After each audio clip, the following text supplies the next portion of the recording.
అందరికీ నమస్కారం. ఇదో పబ్లిక్ అవేర్నెస్ వీడియో. నాకు తెలిసింది మీకు చెప్పాలి, ఇది నా బాధ్యత. నేను చెప్పబోయే విషయం మీలో చాలామందికి ఆల్రెడీ తెలుసు, కానీ తెలియని వాళ్ళకి ఈ అబద్ధాల మిస్ఇన్ఫర్మేషన్ ట్రాప్లో పడకూడదని ఈ వీడియో చేస్తున్నాను. ఇప్పుడు ఏ క్రైసిస్ వచ్చినా 3 రకాల వ్యక్తులు ఉంటారు.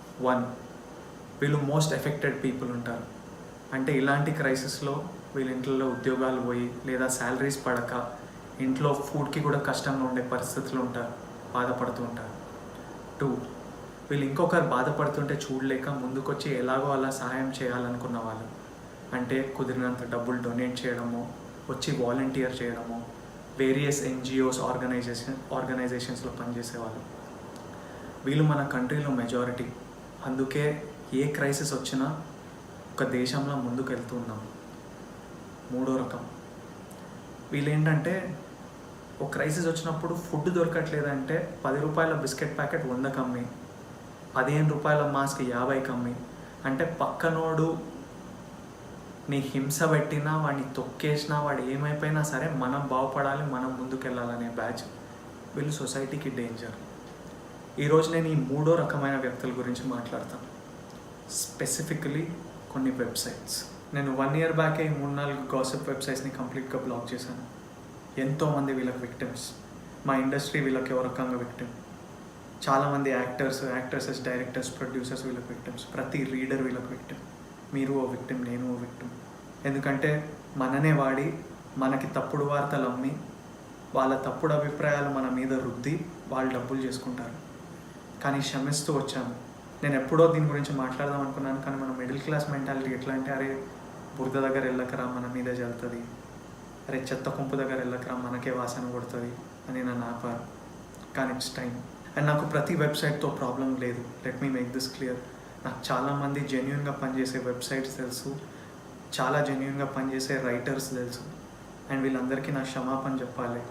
I'm sorry I had to do this. ఎందుకంటే ఈ 3-4 వెబ్సైట్స్ వాళ్ళ లాభం గురించి ఏది చేయడానికైనా రెడీ అయ్యారు. వాళ్ళ ఎజెండా పుష్ చేయడానికి ఎంతవరకైనా వెళ్తారు. పర్సనల్ లైఫ్స్, ఎథిక్స్ అన్నీ దాటి వెళ్తారు. బ్లాక్మెయిల్ చేయడానికి కూడా సిద్ధంగా ఉన్నారు. ఈ 3-4 వెబ్సైట్స్ కుమ్మకయ్యి అవే ఆర్టికల్లో ప్రతి వెబ్సైట్లో టైటిల్ అటు ఇటు మార్చి రాస్తారు. రేటింగ్లు కూడా కలిసి కూర్చొని డిసైడ్ చేసి ఇస్తారు సినిమాలకి. కొంచెం కామన్ సెన్స్తోని ఎవరైనా ఈ వెబ్సైట్స్లో ఆర్టికల్స్ చదివితే మనకి ఇమీడియట్లీ అర్థమైపోతుంది వీళ్ళు ఎంత ఫేక్ బ్యాచ్ ఉంది. ఇప్పుడు ఈ కొన్ని వెబ్సైట్స్ నన్ను గత నెల నుంచి కొన్ని క్వశ్చన్స్ అడుగుతున్నారు. విపరీతంగా నా మీద ఆర్టికల్ రాశారు. ఏంటంటే విజయ్ దేవరకొండ ఏడి, విజయ్ దేవరకొండ దాక్కున్నాడా, విజయ్ దేవరకొండ వేదిక మీదకి రావాలి, ఈ స్టేట్మెంట్లు ఇచ్చే విజయ్ దేవరకొండ సాయం అందించడం అని రకరకాలుగా ఆర్టికల్ రాశారు. ఈ క్వశ్చన్స్ అడిగిన వాళ్ళందరికీ, ఈ వెబ్సైట్స్కి ఇది నా ఆన్సర్. అసలు మీరు ఎవరు నా డొనేషన్స్ అడగడానికి? మీరు బ్రతికేదే మా ఇండస్ట్రీ మీద. మీ వెబ్సైట్లకి మా సినిమాలు అడ్వర్టైజ్మెంట్స్ ఇవ్వాలి. యాడ్స్ ఇవ్వకపోతే మా రేటింగ్లు తగ్గిస్తారని బెదిరింపు. మీరు ఇంటర్వ్యూలు అడిగితే మేము ఇవ్వాలి. ఇయ్యను అంటే మా మీద తప్పుడు వార్తలు, మీ తప్పుడు అభిప్రాయాలు అందరి మీద రుద్దుతారు. చిల్లర కబుర్లు రాసి మళ్ళీ మీరే డబ్బులు సంపాదిస్తారు. నాకు నచ్చినప్పుడు, నేను అనుకున్నప్పుడు, నాకు కుదిరినప్పుడు నేను ఎలా ఇవ్వాలో, ఎవరికి ఇవ్వాలో, నా మనసుకి ఎవరు కనెక్ట్ అయితే వాళ్ళకి ఇస్తాను అని నా ఇష్టం. కష్టపడి సంపాదించిన డబ్బులు. బేసిక్ కామన్ సెన్స్ ఎలా లేదు మీకు? April 26th మార్నింగ్ మేము ఒక అనౌన్స్మెంట్ చేశాము. ఏపీ తెలంగాణలో ఎవరైనా మిడిల్ క్లాస్ ఫ్యామిలీ వాళ్ళు ఈ సిచ్యువేషన్ వల్ల శాలరీస్ పడక తినడానికి కష్టంగా ఉంటే మాకు మీ డీటెయిల్స్ ఇవ్వండి, మా టీం మీకు కాల్ చేసి మీకు సరుకులు ఏర్పాటు చేస్తుందని. మిడిల్ క్లాస్ ఫండ్ 25 lakhsతో స్టార్ట్ చేశాము. మా ఫస్ట్ గోల్ 2000 ఫ్యామిలీస్కి సహాయం అందించడం. కానీ అనౌన్స్మెంట్ చేయగానే మీ సపోర్ట్ స్టార్ట్ అయింది. మీరు విపరీతంగా డొనేట్ చేశారు. నేను అనుకున్న 25 lakhs ఈ రోజుకి ఆల్మోస్ట్ 70 lakhs అయింది. మీరే వాలంటీర్స్గా దిగారు. అండ్ మీ సపోర్ట్తో ఎంతో చేయగలిగాము. అండ్ ప్రతి డోనర్కి, ప్రతి వాలంటీర్కి, ప్రతి సాయం అడిగిన ఫ్యామిలీకి ఏం జరుగుతుందో క్లియర్గా తెలియాలని మా వెబ్సైట్లో లైవ్ డీటెయిల్స్ నడుస్తుంటాయి. ఎవ్రీ 30 minutes లైవ్ అప్డేట్ నడుస్తుంటుంది. అండ్ మేము రెస్పాన్సిబిలిటీగా ఫీల్ అయ్యి ప్రతిరోజు రాత్రి 9కి ఆ రోజు జరిగిన అప్డేట్ మొత్తం ఒక సమ్మరీలా ఇస్తున్నాం. మనం ఇదంతా చేస్తుంటే ఇవే కొన్ని వెబ్సైట్స్, ఈ ఎక్కడ విజయ్ దేవరకొండ అని అడిగిన వాళ్ళకి ఎందుకో ఏదో నచ్చలేదు. వాళ్ళు మళ్ళీ తప్పుడు వార్తలు రాయడం స్టార్ట్ చేశారు. ఎందుకు అన్హ్యాపీ అయ్యారు? వాళ్ళు రాసిన కొన్ని వార్తలకి నేను ఇప్పుడు మీకు ఆన్సర్ ఇస్తాను. ఏ 5th క్లాస్ పాస్ అయిన పిల్లలైనా మా వెబ్సైట్కి వెళ్ళి అక్కడున్న డీటెయిల్స్ చదివితే వీళ్ళు అడిగిన ప్రతి క్వశ్చన్కి ఆన్సర్ ఉంటుంది. కానీ ఎందుకో వీళ్ళకి అర్థం కాలేదు. ఇప్పుడు వీళ్ళు రాసిన ఆర్టికల్ ఏంటంటే, టైటిల్ ఏంటంటే, Vijay Devarakonda insulting poor people. ఇందులో first paragraph, the calculations of the middle class fund started by Vijay with 25 lakhs corpus fund appears to be confusing. ఈ ఆర్టికల్లో ముసలాయన రాశాడు, పెద్ద ఆయన తాత, ఏజ్లో సరిగ్గా కనపడకో వినపడకో కన్ఫ్యూజ్ అయి ఉంటారు. అండ్ ఆ తర్వాత ఈ వెబ్సైట్ మ్యానిపులేషన్ మీద ఎక్కువ ఫోకస్ చేసి క్యాలిక్యులేషన్ చూసుకోరు, అందుకే మిస్ అయి ఉంటారు డీటెయిల్స్. నేను ఎక్స్ప్లెయిన్ చేస్తాను మీకు. ఇందులో ఆరోపణలు ఏంటంటే, 3rd paragraphలో Vijay has allotted only 25 lakhs, his fans have accumulated 50 lakhs, total is 75 lakhs. The amount is sufficient for only 7,500 people. 7,500 ఫ్యామిలీస్ని people చేసి లెక్క ముందు ఓన్లీ పెడితే నిజాలు మారవు. అండ్ మాకు ఓన్లీ 7,500 కాదు, we're very happy. We're very happy with 7,000. We're very happy with every family. ఒక్క ఫ్యామిలీకి సాయం చేయగలనా మాకు చాలా సంతోషం. So it's a very big number for us. And fans have accumulated 50 lakhs. Fans కాదండి, 50 lakhs వచ్చింది. మధ్యతరగతి వాళ్ళు, వాళ్ళ తోటి మధ్యతరగతి వాళ్ళు బాధపడొద్దని, ఇబ్బంది పడుతున్నారని ముందుకొచ్చి 500 రూపాయలతో 1000 రూపాయలతో ఇవన్నీ కలిసి పోషించిన ఫండ్ ఇది. People from across the society, across regions have contributed to this fund. That's how much each one is doing for each other. Next paragraph ఏంటంటే, but they are not even doing it. They have helped only 2,200 people till now. Only 2,200 people ఏంటండి? మీరేం చేశారు? 2 నిమిషాల్లో ఇంట్లో కూర్చొని చెత్త రాసినంత easy కాదు. ఒక్క ఫ్యామిలీకి సహాయం చేయాలంటే మా వాలంటీర్ పొద్దున 7 AM లేచి ప్రతి ఒక్క ఫ్యామిలీతో యావరేజ్గా 45 నిమిషాలు మాట్లాడాలి. అంటే కాల్ చేసి మీరైనా అడిగింది మీకు అవసరమా అని క్రాస్ చెక్ చేసి వాళ్ళకి ఏం అవసరమో తెలుసుకొని వాళ్ళ ఇంటి దగ్గర ఉన్న కిరాణా కొట్టుకు పంపించి వాళ్ళు షాపింగ్ చేసిన తర్వాత మాకు బిల్లు పెడితే అక్కడ బిల్లు ట్రాన్స్ఫర్ చేసి మళ్ళీ అకౌంట్స్ అన్నీ ఇక్కడ అప్డేట్ చేయాలి. అంత పని ఒక్కొక్క ఫ్యామిలీకి సహాయం చేయడం. 6th paragraphలో నెక్స్ట్ ఆరోపణ ఏంటంటే, Vijay Devarakonda suddenly announced to stop sending applications. Sending కాదు, receiving. He said that he wanted to help only 2,000 people initially. Nobody wants to help only 2,000 people. నేను ఏమన్నా అంటే, నాకున్న డబ్బుల్లో నేను 2,000 వరకే హెల్ప్ చేయగలుగుతా, అది మా ఫస్ట్ గోల్ అని. నా దగ్గర డబ్బులు ఉంటే ప్రతి ఒక్క అవసరం ఉన్న ఫ్యామిలీకి వెళ్ళి హెల్ప్ చేస్తుండే. If that is the case, why should I start a website? Question 1. Wow, good question. And make hungama. Third, ఇంకా brilliant question. Why should I collect money from his fans in the name of donations? I will tell you, dear website. Why should I start a website అంటే, lockdown ఉంది కాబట్టి మనం రోడ్ల మీద వెళ్ళి కలిసి పనులు చేయలేము. అండ్ అక్రాస్ ఏపీ, తెలంగాణ మధ్యతరగతి వాళ్ళని ఇలాంటి సిచ్యువేషన్స్లో వాళ్ళకి సహాయం చేయాలంటే ఎలా చేయాలి? వెబ్సైట్ ద్వారానో ఫోన్ ద్వారానో. యూజ్ అండ్ మేక్ హంగామా. హంగామా చేయడం ఏంటి?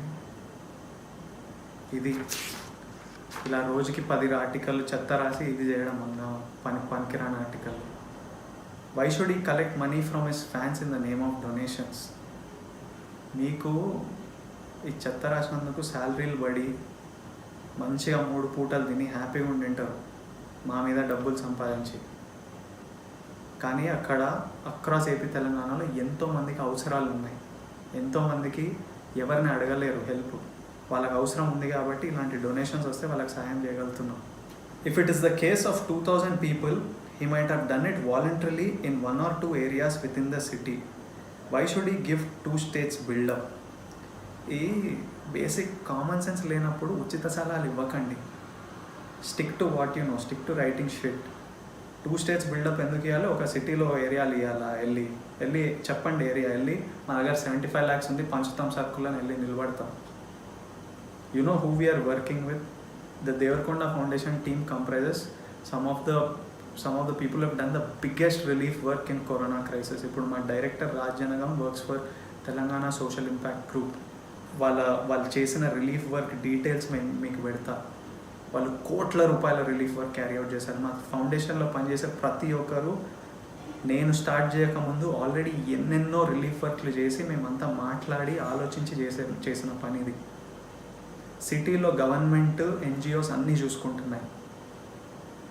బిలో పవర్టీ లైన్ ఉన్న వైట్ రేషన్ కార్డు ఉన్న ఫ్యామిలీస్ అందరినీ గవర్నమెంట్ చూసుకుంటుంది. మైగ్రెంట్ లేబరర్స్ని మన ఎన్జిఓస్ చూసుకున్నాయి. ఇవన్నీ చూసి గవర్నమెంట్ ఎన్జిఓస్కి యాక్సెస్ లేని వాళ్ళు, ఎవరిని హెల్ప్ అడగలేని వాళ్ళు ఎవరు అని కనుక్కొని చేసిన పనిది. సో పనికొచ్చే పని ఏదని చేయండి. డబ్బులు ఇస్తే బెటర్ ఇలాంటి చెత్త రాయడం కంటే. సలహాలు ఎవ్వడికొద్దు. Finally Vijay Deverakonda disappointed 7,500 people by showing them 1,000 rupees carrot. మంచిగా రాసిండు ఫ్రేజ్. ఇలాంటివి రాయడం కంటే ఎవరికైనా కొంచెం రెస్పాన్సిబిలిటీ, కొంచెం ఎథిక్స్ ఉంటే ఇదే ఆర్టికల్ ఎలా ఉంటుండే చెప్పనా? 7,500 people received help. 75,000 more can receive help with your help. 7,500 పీపుల్కి హెల్ప్ అందింది, ఇంకో 75,000కి మీ హెల్ప్ కావాలని రాస్తే ఎంత బాగుంటుండే. లేదా మీ భాషలనే విజయ్ దేవరకొండ వల్ల 7,500 అయింది, ఇంకొకరు కూడా వాని వల్ల కాదు, మీరు ముందుకు వస్తే ఇంకొకరికి హెల్ప్ పొందొచ్చు అని రాస్తే బాగుంటుండే కదా. మళ్ళీ ఇలాంటి ఆర్టికల్ రాసి title Vijay Devarakonda insulting poor people, మన ఇబ్బందిని వాడి, మన పేరుని వాడి, మన కష్టాలని వాడి ఇట్లాంటి టైటిల్ పెట్టి ఆర్టికల్ రాసి మళ్ళీ ఇక్కడో యాడ్ ఐసిఐసిఐ బ్యాంక్, ఇక్కడో యాడ్ ఇట్లా యాడ్లు పెట్టి వీళ్ళు డబ్బులు సంపాదిస్తారు. మళ్ళీ ₹1 ఇచ్చేది ఉండదు. అంటే రాసిండ్రు కదా, only 25 lakhs, only 75,000 people, only 2,000 people, only 1,000 rupees. Why don't you come forward? మీరు ముందుకొచ్చి ఓన్లీ 7,500 పీపుల్కి హెల్ప్ చేయండి, మేము మీకు సపోర్ట్ చేస్తాం. ఓన్లీ 75 lakhs ఇవ్వండి, మేము ఇంకో ఓన్లీ 7,500 ఫ్యామిలీస్కి రీచ్ అవ్వగలుగుతాం. చేస్తారా? ఈ డొనేషన్లు ఎందుకో, ఈ వెబ్సైట్లు ఎందుకో, నన్ను కాదు, శ్రీకాకుళం గుజరాతీపేటలో ఒక ప్రెస్ రిపోర్టర్ ఈ లాక్డౌన్ వల్ల తనకి ఇబ్బందిగా ఉంటే మా వెబ్సైట్ ద్వారా వాళ్ళకి రీచ్ అవ్వగలిగాం. ఆయనను అడగండి ఎందుకు వెబ్సైట్, ఎందుకు ఈ హంగామా, ఎందుకు డొనేషన్స్. ఖమ్మంలో ఒక హౌస్ వైఫ్, సింగిల్ మదర్, తన ఎంఆర్ఓ ఆఫీస్ బయట కూర్చొని ఫామ్స్ నింపుతుంటుంది రోజు. అప్లికేషన్స్ ₹10 వస్తుంది ఫామ్ నింపితే. లాక్డౌన్ వల్ల ఇది జరగట్లేదు, డబ్బులు రావట్లేదు. తనని అడగండి ఈ వెబ్సైట్ ఎందుకు పెట్టాలి, సిటీలు ఇవ్వచ్చు కదా విజయ్ దేవరకొండ, ఖమ్మంలో ఎందుకు, మీకెందుకు అక్కడ డొనేషన్లు ఎందుకు తీసుకుంటున్నాను అడగండి. భద్రాచలంలో ఓ పంతులకి జనాలు గుళ్ళకి వెళ్ళక ఆయన కష్టం అవుతుంటే మేము రీచ్ అవ్వగలిగాం. ఆయన కూడా మా వెబ్సైట్కి రాశాడు, వెబ్సైట్ పెట్టాం కాబట్టి. ఆయనను అడగండి ఎందుకు అవసరమో. హైదరాబాద్లో ఒక కొత్త జంట, వాళ్ళకి ఇప్పుడే పాప పుట్టింది. ఆ పాపకి మెడిసిన్స్కి ఇబ్బంది అయ్యి, ఫుడ్కి ఇబ్బంది అయ్యి, కిరాణా గ్రోసరీస్ లేకుంటే లక్కీలీ మా వెబ్సైట్స్ ఉండడం వల్ల మాకు ఇంతమంది మిడిల్ క్లాస్ వాళ్ళు ఫార్వర్డ్ వచ్చి మాకు డొనేషన్స్ ఇవ్వడం వల్ల, ఇంతమంది వాలంటీర్స్ రావడం వల్ల ఇంతమందిని రీచ్ అవ్వగలుగుతున్నాం. అసలు ఈ వెబ్సైట్స్ని మనం ఏం అనలేము కూడా, ఎందుకంటే వాళ్ళకి క్రెడిబిలిటీయే ఉండదు. నిన్న ఒక ఆర్టికల్ రాసింది ఏంటంటే, is Vijay Devarakonda not part of the film industry. తప్పుడు ఆర్టికల్, తప్పుడు వార్తలు, మళ్ళీ యాడ్స్ అమ్ముకున్నారు. ఆర్టికల్ ఏంటంటే, Vijay Devarakonda corona crisis charity అని ఫిల్మ్ ఇండస్ట్రీ వాళ్ళు స్టార్ట్ చేశారు, దానికి ఎందుకు కాంట్రిబ్యూట్ చేయలేదు, సొంతంగా వీళ్ళు ఎందుకు చేసుకుంటుండో, ప్యారలల్ ఇండస్ట్రీ నడిపిద్దామని ఇండస్ట్రీ వాళ్ళతో పాటు చేయట్లేదా అని. ఇది మా ఇండస్ట్రీ, నేను పనిచేసే ఇండస్ట్రీ, నాకు డబ్బులు వచ్చేది ఇండస్ట్రీ వల్ల. ఫస్ట్ థింగ్ మాకు డబ్బులు రాగానే ఇవన్నీ మిడిల్ క్లాస్ ఫండ్ కూడా స్టార్ట్ చేసే ముందు ఫస్ట్ చేసింది మా చిరంజీవి గారు స్టార్ట్ చేసిన కరోనా క్రైసిస్ చారిటీకి ఒక 5 lakhs ఇవ్వడం. అండ్ ఏ బేసిక్ ఎథిక్స్ ఉన్న జర్నలిస్ట్ అయినా, బేసిక్ జర్నలిజం తెలిసిన వాళ్ళైనా మా వెబ్సైట్కి వెళ్తే క్లియర్గా అక్కడ మెన్షన్ ఉంది. కానీ దట్ ఈస్ నాట్, వీళ్ళ అజెండా అది కాదు కదా. ఊరికే తోచిన ఒపీనియన్లు రాయాలి. ఒక న్యూస్ పేపర్ స్టార్ట్ చేయాలంటే కోట్ల రూపాయల ఇన్వెస్ట్మెంట్ కావాలి. ఒక అకౌంటబిలిటీ ఉంటుంది, ఒక క్రెడిబిలిటీ ఉంటుంది, ఒక హైరార్కీ ఉంటుంది, లైసెన్స్లు కావాలి. కానీ ఒక వెబ్సైట్ స్టార్ట్ చేయడానికి ఏం కావాలి? ఒక 6-10 వేలు ఉంటే ఎవరైనా స్టార్ట్ చేయొచ్చు. నేను స్టార్ట్ చేయొచ్చు, మీరు స్టార్ట్ చేయొచ్చు, మా స్టాఫ్ స్టార్ట్ చేయొచ్చు. ఎవరైనా ఇంట్లో కూర్చొని ఒక వెబ్సైట్ పేరు toptelugunews.com అని కొనాలి. 150 రూపీస్కి దొరుకుతుంది. ఓ 3000 పెడితే ఓ సర్వర్ వస్తుంది. ఇంట్లో కూర్చొని మనకు తోచింది రాయడమే. ఒక వ్యక్తి మన ముందు కూర్చొని అరే ఈ సినిమా ఏంట్రా, ఈ పొలిటికల్ పార్టీ ఏంట్రా, మన గవర్నమెంట్ ఏం చేస్తుందా అంటే వాడు ఒపీనియన్లా అనిపిస్తుంది, సరే వీడేదో చెప్తున్నాను. అదే ఓ వెబ్సైట్ వెనకాల కూర్చొని అదే ఆర్టికల్లో రాస్తే అది మనకు న్యూస్లో అనిపిస్తుంది. అది వీళ్ళు మిస్యూజ్ చేసే పవర్. వాళ్ళకి ఎవరి ద్వారా లాభం వస్తే వాళ్ళని పొగడాలి, మిగతా వాళ్ళని తొక్కేయాలి అని కూర్చొని ఏదైనా ఎక్కడికైనా వెళ్ళే ఈ 2-3 వెబ్సైట్లు. అందుకే the only solution to this is మనం ఇలాంటి వార్తలు చదవడం మానేయాలి. ఒథెంటిక్ సోర్సెస్ నుంచి కొంచెం హైరార్కీ ఉంది, ఓ రెస్పాన్సిబిలిటీ ఉంది. They also have something at stake. Go to those sources for your news. And ఇలాంటి వార్తలు ఎప్పుడైనా కనిపిస్తే at least know that the chances of misinformation is very high. నేను పర్సనల్గా చెప్తున్నా, నా మీద వచ్చే 10 ఆర్టికల్లకి 9 ఆర్టికల్లు 1-2 పాయింట్లు కరెక్ట్ ఉంచి మిగతా 7-8 అంతా మిస్ఇన్ఫర్మేషన్ ఉంటుంది. ఎంత అంటే నేను ఒకసారి అన్నిటికీ క్లారిటీ ఇద్దాం అనుకున్నాను, కానీ క్లారిటీ ఇచ్చుకుంటూ వస్తే పోతే ఇంకా లైఫ్లో ఏది చేయలేము. రోజు కూర్చొని ఇది తప్పురా అని కరెక్ట్ చేసుకుంటూ కూర్చోవాలి. అందుకే మేము వదిలేస్తాం. కానీ the public needs to know, all of you need to know that there is huge misinformation. ప్రతి ఆర్టికల్, ఏ ఆర్టికల్ని నమ్మకండి. మీ డెసిషన్స్ ఈ ఆర్టికల్ల ద్వారా, ఈ వెబ్సైట్ల ద్వారా చేయకండి. సొంతంగా ఆలోచించి అన్నిటిని క్వశ్చన్ చేసి ఆ మనుషులను అబ్జర్వ్ చేసి మీ డెసిషన్స్కి మీరు రండి. అసలు ఇంకో విషయం ఏంటంటే, అసలు సినిమాలని ఇలాంటి వెబ్సైట్స్ ఇచ్చే రేటింగ్ బట్టి మనం ఎలా డిసైడ్ చేస్తున్నాం వెళ్ళాలా వద్దా అని. అంటే ఇంత బేసిక్ కామన్ సెన్స్ లేదు. మనం పెట్టిన డీటెయిల్స్ వాళ్ళకి అర్థం కావడానికి. అసలు ఎథిక్స్ లేవు. కావాల్సిన తోచింది రాస్తారు. అది మీకు క్లియర్గా అర్థమైంది. నేను నా ఎగ్జాంపుల్స్ వాడుతున్నాను, ప్రతి యాక్టర్కి ఇట్లాంటి ఎగ్జాంపుల్ ఉంటుంది. వీళ్ళ ఎథిక్స్ ఎట్లుంటాయంటే, ఇది నా పర్సనల్ ఎక్స్పీరియన్స్, చాలామంది యాక్టర్స్కి ఉంటుంది. మా సినిమాకి రిలీజ్ ఉన్నప్పుడు వాళ్ళ వెబ్సైట్ గురించి ఇంటర్వ్యూలు అడుగుతారు. ఇయను అని చెప్తే ఏంటి మీ బాబు ఇంటర్వ్యూ అయ్యాడా, అంత పెద్ద స్టార్ అయ్యాడా అని సినిమా రిలీజ్ అయిన వెంటనే ఆ సినిమా తొక్కే ప్రతి ప్రయత్నం చేస్తారు. 2 days బ్యాక్ మళ్ళీ ఇంటర్వ్యూ అడిగారు, ఇయనని చెప్పాను. దాని రిపర్కషన్ ఇది. విజయ్ దేవరకొండ ప్యారలల్ ఇండస్ట్రీ పెడుతున్నాను, నెగిటివ్ ఆర్టికల్. ఇలా పనిచేసే వాళ్ళని ఎలాంటి న్యూస్ నమ్ముతాం? వాళ్ళు రాసింది రివ్యూలు ఎలా నమ్ముతున్నాం? వాళ్ళ క్వాలిఫికేషన్ ఏంటి, వాళ్ళ డిగ్రీ ఏంటి, వాళ్ళ ఎక్స్పీరియన్స్ ఏంటి, ఎవరు వీళ్ళు? ఓ కంప్యూటర్ స్క్రీన్ వెనకాల దాక్కొని రాసేవాళ్ళు.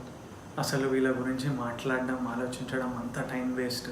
కానీ ఈరోజు ఈ వీడియో ఎందుకు చేస్తున్నా అంటే, తెలియని వాళ్ళకి అసలు వీళ్ళు ఎలా పనిచేస్తారో, అసలు ఏం జరుగుతుందో మీకు తెలియాలి. సెకండ్ విషయం ఏంటంటే, ఆల్రెడీ వరల్డ్లో చాలా ప్రాబ్లమ్స్ ఉన్నాయి. అండ్ మనకు ఇలాంటి న్యూసెన్స్ అక్కర్లేదు. మనకి కొంచెం మంచి చేసే, పాజిటివ్ చేసే మనుషులు కావాలి. వీళ్ళు చెప్పే అబద్ధాలతో నిజాన్ని మార్చలేరు, కానీ ఆ అబద్ధాలు చెప్పి ఒక కన్ఫ్యూజన్ క్రియేట్ చేస్తారు. ఈ కన్ఫ్యూజన్లో చాలా నష్టం జరుగుతుంది. ఇప్పుడు ఇలాంటి ఆర్టికల్స్ రాసి రోజుకి 2 ఆర్టికల్ రాసి, ఇప్పుడు కొంతమంది మాకు డొనేట్ చేసేవాళ్ళు అసలు ఏం జరుగుతుంది ఇక్కడ, పనులు జరుగుతున్నాయా లేదా అని వాళ్ళకి ఇయ్యబుద్ధి కాదు. కొంతమంది ఫ్యామిలీస్కి సాయం చేయగలిగే శక్తి మనకు వెళ్ళిపోతుంది. సో పనికొచ్చే పనిని కూడా చేయనియరు వీళ్ళు. Finally I would like to end this video with one message to everybody. There is only one truth. There is no your version or my version of the truth. And by saying the same lie again and again and again, you cannot make it the truth. చాలాసేపు నేను చాలా serious విషయాలు మాట్లాడా, but I want to leave you with some glimpses of all the happiness and all the lives we've touched together with our middle class fund. Thank you and lots of love.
మాకు దానం చేసినందుకు మాకు బాధగా అనిపిస్తుంది, మంచిగా అనిపిస్తుంది.